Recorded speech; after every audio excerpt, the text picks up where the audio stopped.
সবাইকে জানাই শুভ কালী পুজোর শুভেচ্ছা। সবাই কেমন আছো?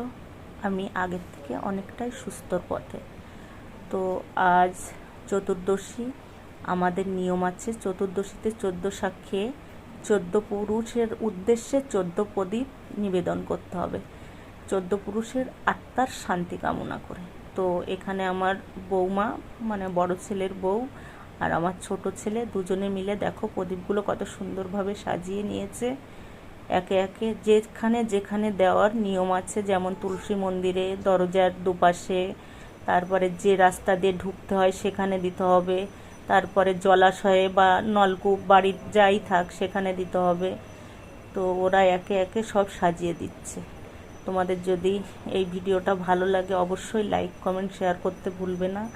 আর তোমাদের কার কার 14 শাক খাওয়া বা 14 প্রদীপ জ্বালানোর নিয়ম আছে কমেন্টে জানাবে।